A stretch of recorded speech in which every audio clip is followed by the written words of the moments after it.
Assalamualaikum warahmatullahi wabarakatuh. Waalaikumsalam warahmatullahi wabarakatuh. Saya Nur Hikmah, CGP Angkatan 8 Kabupaten Maros dari UPTD SDN 132 Impres Lalantino akan mewawancarai kepala sekolah saya, Ibu Nurlinda Sali, untuk pemenuhan tugas demonstrasi kontekstual 3.1. Baik, Ibu, hari ini saya akan mewawancarai Ibu ya tentang materi dilema etika dengan bujukan moral. Apakah selama ini Ibu pernah dihadapkan pada sebuah situasi yang membuat Ibu harus mengambil sebuah keputusan? Iya, sebenarnya dalam kegiatan kita sehari-hari namanya dilema itu pasti ada ya, karena kita menghadapi orang, dan orang yang kita hadapi itu berbagai macam karakter, berbeda-beda karakternya. Setiap orang berbeda karakternya, berbeda etika yang kita hadapi. Jadi dalam kehidupan kita ini memang ada dilema, apakah dilema itu di sekolah, dilema itu di rumah tangga, dilema itu di masyarakat. Jelas ada dilema yang kita hadapi, karena begitulah sifat manusia itu pasti ada yang namanya dilema. Iya. Baik Ibu, dari kasus-kasus tersebut apakah ada yang termasuk dilema etika atau bujukan moral? Iya, dilema etika sebenarnya ada ya, khusus saya sebagai kepala sekolah di sekolah ini. Dilema etika sebenarnya pada teman-teman guru, ada teman-teman guru yang mengalami dilema etika. Namun itulah saya sebagai kepala sekolah perlu bersabar ya, harus ada kesabaran yang tinggi dalam menghadapi dilema etika yang ada pada setiap guru. Iya. Jadi diperlukan memang kesabaran untuk menghadapi teman-teman yang seperti itu. Baik Bu, pertanyaan selanjutnya ya Bu. Ya. Selama ini bagaimana Ibu mengidentifikasi kasus-kasus yang merupakan dilema etika ataupun bujukan moral? Dalam menghadapi dilema etika tergantung dari dilema apa yang ada pada teman-teman guru misalnya atau siswa. Kadang kita konsultasikan atau bicarakan secara bersama dengan teman-teman ya, dirapatkan secara intern dengan teman-teman guru bagaimana solusinya, bagaimana jalan keluarnya. Jadi setiap dilema kita bicarakan bersama untuk mencari solusi. Iya, baik Ibu. Lalu bagaimana Anda menjalankan pengambilan keputusan di sekolah ini, terutama untuk kasus-kasus di mana ada dua kepentingan yang sama benar atau sama-sama mengandung nilai kebajikan? Ya, seperti yang saya katakan tadi, bahwa dalam mengambil keputusan itu kita harus membicarakan dengan teman-teman yang ada di sekolah kita ini. Kalau memang masih bisa diatasi dengan teman-teman yang ada di sekolah, ya untuk apa kita sampaikan kedua. Tapi kalau memang jalan keluarnya tidak ada lagi, maka kita di sekolah ini, khususnya sekolah dasar, ada namanya pengawas bina yang bisa membina kita bagaimana jalan keluar dalam menghadapi dilema. Karena terus terang di awal saya bertugas memang ada namanya dilema, sampai sekarang pun ada dilema etika dari beberapa teman yang mungkin ini memang menjadi dilema betul bagi saya untuk menghadapinya, karena di sisi lain untuk menasehati guru, kadang saya berpikir guru ini lebih bisa daripada saya sebenarnya. Tetapi saya sebagai kepala sekolah, bagaimana supaya ke depan bisa berubah ke arah yang lebih baik. Kemudian yang tadi sempat ditanyakan bahwa ada bujukan moral. Ini juga terjadi di awal-awal saya bertugas di sini, ada bujukan moral seperti kasus adanya siswa yang tinggal kelas, kebetulan pada saat itu anak seorang tokoh masyarakat ya. Jadi tinggal kelas sehingga orang tuanya merasa tidak nyaman, tidak enak anaknya ditinggal kelas, dikasih tinggal di kelas 2 kalau tidak salah. Sehingga itu dia menyampaikan ke saya bahwa kalau bisa anak saya dikasih naik kelas saja, karena bagaimana saya di mata masyarakat anak saya ini tinggal kelas. Itu bujukan moral sebenarnya bagi saya. Itu bujukan moral bagi saya bagaimana menghadapi seperti ini. Tetapi namanya kita pembina di sekolah ini, kita jalan cari solusinya, jalan keluarnya bagaimana supaya anak tetap bisa naik kelas dan orang tuanya tidak dipandang sebelah mata di masyarakat seperti itu. Jadi ada jalan keluar tersendiri. Lalu Bu, sebenarnya yang tadi Ibu katakan, langkah-langkah atau prosedur seperti apa yang biasa Anda lakukan selama ini ketika ada kasus dilema etika atau bujukan moral? Biasanya pada saat itu ada dilema, kadang saya panggil teman yang ada dilema etika, kadang saya panggil secara tersendiri agar teman-teman yang lain tidak merasa bahwa ada teman yang seperti ini.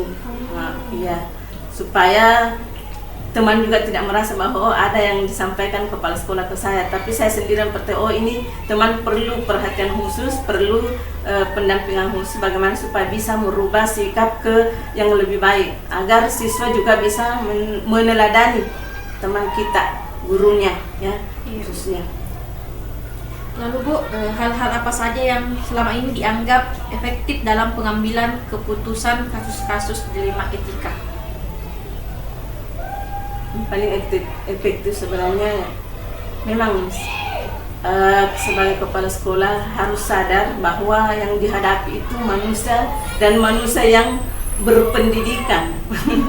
Yang dihadapi adalah manusia yang berpendidikan, jadi memang sangat dibutuhkan kesadaran seperti itu. Kemudian kesabaran, ya, jadi kesadaran dan kesabaran bahwa kita sebagai guru harus sabar menghadapi orang-orang seperti itu. Jadi selain kita bicarakan secara pleno dengan teman-teman guru, kita juga bisa bicarakan secara pribadi terhadap teman-teman yang mengalami dilema etika. Tapi dalam langkah-langkah tersebut ada tidak tantangannya yang merasa ini agak bagaimana cara itu hadapi tantangannya dalam pengambilan keputusan? Betul, dalam mengambil keputusan memang ada tantangan yang kita hadapi, karena kadang menghadapi orang itu tidak, kalaupun kita nasihati tidak mesti apa yang kita sampaikan diterima. Jadi itu tantangannya. Jadi kadang kita berbeda paham, berbeda pikiran ya. Jadi itu tantangannya. Kadang menyampaikan sesuatu hal yang baik menurut kita belum tentu baik menurut dia. Jadi yang ada alasan masing-masing. Lalu apakah Ibu memiliki tata kala atau jadwal tertentu dalam sebuah penyelesaian kasus dilema etika? Apakah Anda langsung menyelesaikannya di tempat atau memiliki sebuah jadwal untuk menyelesaikannya? Bentuk atau prosedur seperti apa yang Ibu lakukan? Iya, dalam menghadapi dilema etika terkadang kita membutuhkan waktu untuk menghadapi seperti itu. Jadi perlu pemikiran yang tenang, jangan tergesa-gesa dalam mengambil keputusan. Jadi perlu tenangkan diri dulu. Jadi ambil waktu mana yang kita anggap tenang, bisa kita berkonsultasi dengan teman yang mengalami dilema, baru kita memberikan keputusan kepada. Insya Allah ya. Lalu adakah seseorang atau faktor-faktor yang selama ini mempermudah atau membantu Ibu dalam pengambilan keputusan? Tadi dikatakan tadi. Iya, saya sudah katakan tadi bahwa kalau ada kesulitan, kita namanya di sini ada pengawas bina. Iya. Selagi masalah itu tidak bisa kita pecahkan di dalam lingkup kita sendiri, kita panggil pembina untuk memberikan bagaimana solusinya atau jalan keluarnya untuk dilema tersebut. Tetapi kalau yang masih bisa dihadapi, untuk apa kita keluarkan? Karena itu kan kurang bagus sebenarnya ditahu orang lain. Tetapi kalau namanya pengawas bina nggak masalah. Iya Bu, pertanyaan terakhir, dari semua hal yang Ibu tadi sampaikan, pembelajaran apa kira-kira yang dapat Ibu simpulkan dalam pengambilan keputusan dilema etika? Pembelajaran yang kita ambil sebagai keputusan bahwa pertama kesadaran bahwa kita mempunyai tugas, kemudian saya sebagai kepala sekolah kesabaran dalam menghadapi orang-orang, kemudian dalam memutuskan perlu ketenangan pikiran. Nah, iya Bu.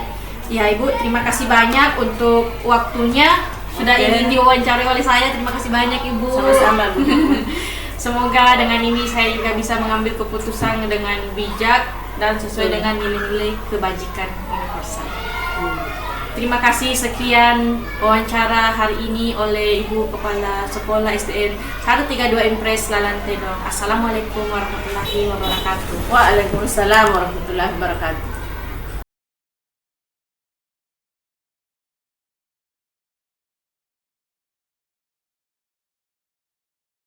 Nah baik, hari ini saya akan mewawancarai Kepala Sekolah UPTD SDN 44 Padaria, Bapak Musafir SPD MPD.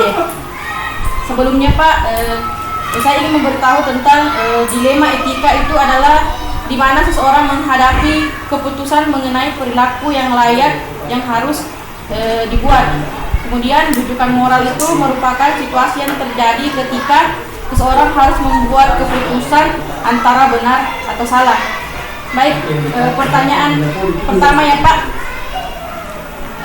apakah selama ini Bapak pernah dihadapkan pada sebuah kasus situasi yang membuat Bapak harus mengambil sebuah keputusan? Ya, kasih. Assalamualaikum warahmatullahi wabarakatuh. Tentu dalam sebuah organisasi apalagi sekolah, tentu tidak terlepas dari kasus-kasus yang seperti itu yang dikatakan tadi, dilema etika.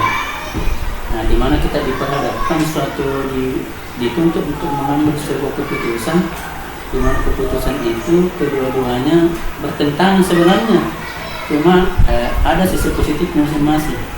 Jadi kita di situ dituntut bagaimana kita menyikapi hal seperti itu. Dan itu saya, kalau kita di sini ya, terutama terkait dengan bagaimana teman-teman guru dalam melaksanakan tugasnya, ya. Kita selaku kepala sekolah di satu sisi kita diperhadapkan pada tanggung jawab selaku pimpinan, itu sebagai kontrol itu teman-teman dalam melaksanakan tugas. Itu satu sisi.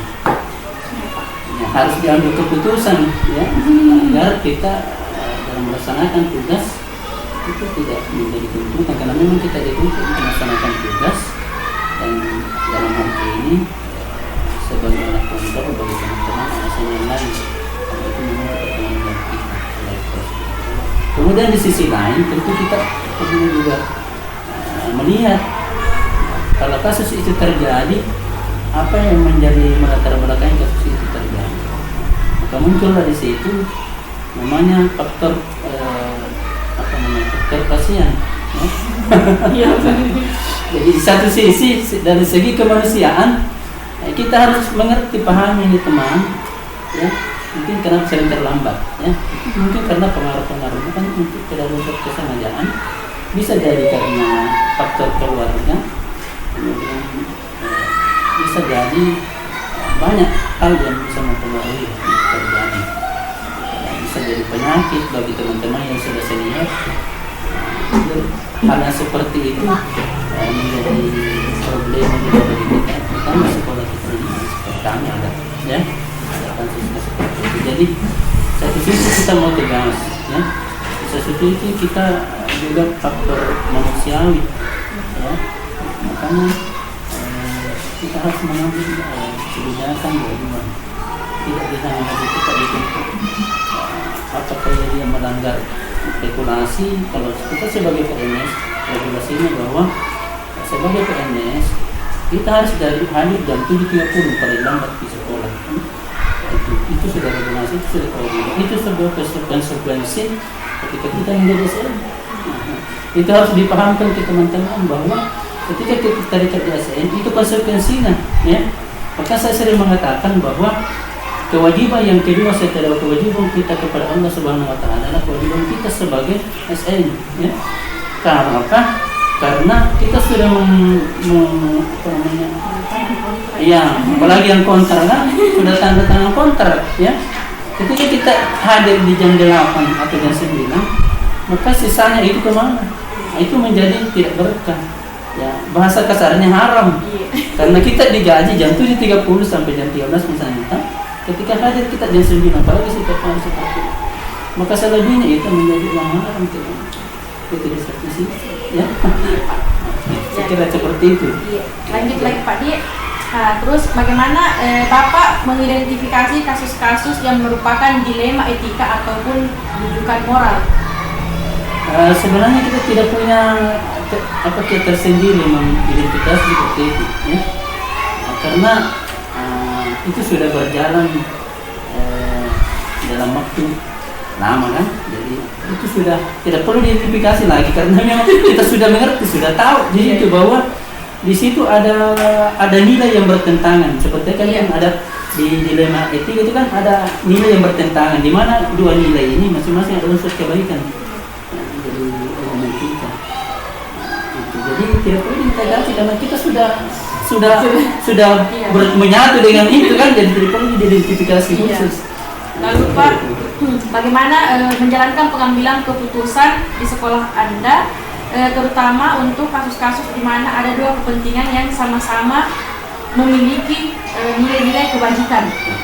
Jadi kalau kami di sini mengandalkan namanya musyawarah, itu satu-satunya solusi yang menurut kami itu aman, tapi tidak aman 100%. Karena terkadang apa yang kita mengambil keputusan secara musyawarah masih saja ada kekurangan di tengah perjalanan keputusan itu, ya. Nah, contoh, kita punya kasus ini bukan berarti menceritakan kekurangan teman, tapi ini fakta bahwa ini dilema etika, ya. Ketika teman tidak sanggup, hampir setiap hari tidak disanggup tepat waktu, kan? Datang ke atas. Nah, bagaimana dengan anak-anak yang menunggu gurunya? Sementara teman-teman disibukkan dengan hal lain. Tapi alhamdulillah ada yang kita bisa solusi keluar dari solusi itu dengan adanya teman pembantu di sini. Kita angkat pembina pramuka, tapi diperbantukan juga ketika teman-teman terlambat, ya. Kemudian apalagi ini langsung saja telepon saja bahwa ini Bu Ajira kan mau hampir pensiun kan. Pensiun. Apalagi kita dituntut sekarang paham tentang kurikulum merdeka, ya. Kalau orang-orang seperti itu kurang meyakinkan, ya, untuk serius di mengurus kurikulum merdeka, ya. Makanya kita ambil di sini keputusan berdasarkan hasil musyawarah, lebih baik digantikan ikut KKG, ya. Yang ikut KKG kurikulum merdeka ini bukan yang bersangkutan, tapi ada dari teman, ya. Jadi termasuk KKG, bukan menerima, tapi sebenarnya secara aturan tidak bisa seperti itu sebenarnya. Tapi apa boleh buat supaya bisa jalan? Kita ambil kebijakan seperti itu, jadi internal dengan musyawarah. Bagaimana kalau ada teman berikan tanggung jawab ke KKG, kemudian kita berikan sedikit suntikan bersangkutan. Kalau tidak bisa seperti ini, tapi kuncinya sekarang bagaimana kita mengerti? Bagaimana kita mengerti? Karena sejatinya yang mengajar di kelas itu yang digaji, yang sertifikasi itu bukan sertifikasi. Jadi belum menerima sertifikasi, tapi yang jalankan tugasnya orang lain. Jadi yang diminta adalah pengertian. Jadi Pak, apakah ada langkah-langkah atau prosedur yang biasa Bapak lakukan selama ini terkait kasus ya, ini? langkah-langkah tersendiri sebenarnya tidak ada di secara formal, secara teoritis. Tetapi yang jelas, ya, tahapannya kita harus pertama adalah memahami, mengenal bahwa memang ada pertentangan di situ di dalam kasus-kasus tertentu. Kemudian kita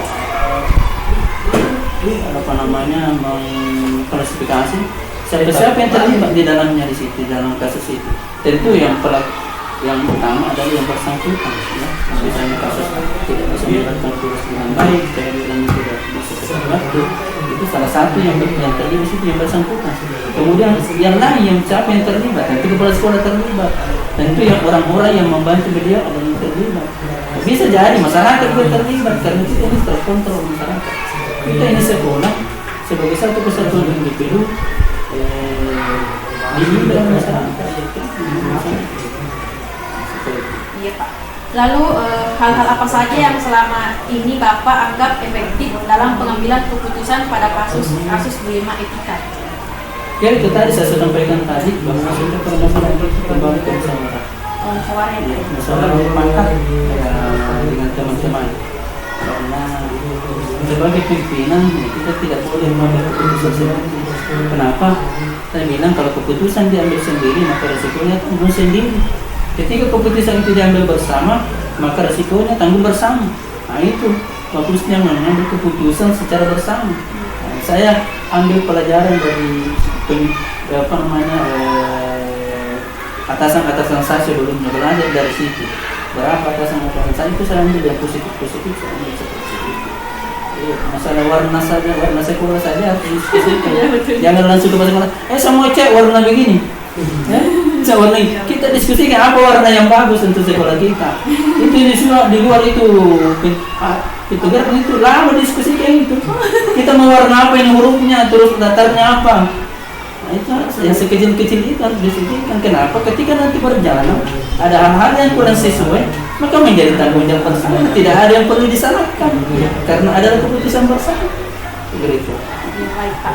Lalu dalam pengambilan keputusan tentunya apa ada tantangan ya Pak ya? Lalu bagaimana Bapak mengatasi tantangan tersebut dalam pengambilan keputusan? Dan namanya tantangan kita tidak bisa lepas ya. Karena karakter orang berbeda. Karena kita ini mengatur makhluk bernyawa, bukan benda mati. Dan tentu punya karakter masing-masing. Itu manusiawi dari kodrat dari Allah Subhanahu wa taala. Punya karakter masing-masing. Tentu ada karakter yang susah menerima, ya susah dikasih pengertian. Ada karakter yang gampang menerima lalu mendukung. Itu tantangan karakter masing-masing. Karakter. Kemudian apakah Bapak memiliki sebuah tata kelola atau jadwal tertentu dalam sebuah penyelesaian kasus dilema etika? Apakah Anda langsung menyelesaikannya di tempat atau sama-sama mengandung menyelesaikannya dalam bentuk prosedur yang Bapak jalankan? Saya kira tidak ada nih kalau misalnya penjadwalan. Ya tiba kasusnya ya secara identitas misalnya melalui musyawarah kan, jadi tidak dijadwalkan karena memang kasusnya tidak terjadwal terjadinya. Jadi tidak perlu dijadwalkan juga penyelesaiannya karena apalagi ini sudah berlangsung lama, tinggal ya kita tidak bosan-bosan untuk menyelesaikan persoalan itu sedikit demi sedikit dari setiap pertemuan. Saya tidak bosan-bosan menyampaikan bahwa tanggung jawab kita harus laksanakan dengan baik karena itu akan dimintai tanggung jawab bukannya di dunia tapi di akhirat. Yang utama itu akhirat karena tidak ada yang bisa selamat dari tuntutan akhirat. Kalau di dunia masih bisa kita selamat, masih ada yang bantu kita, bisa ada yang bisa mempertanggung kita, tapi naik kita masing-masing. Jadi kita harus menyadari bahwa pasti kita dituntut apa yang kita lakukan. Ya Pak.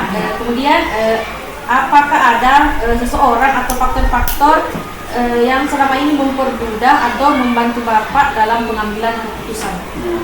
Tentu pasti ada. Seperti katakan tadi karakter orang berbeda.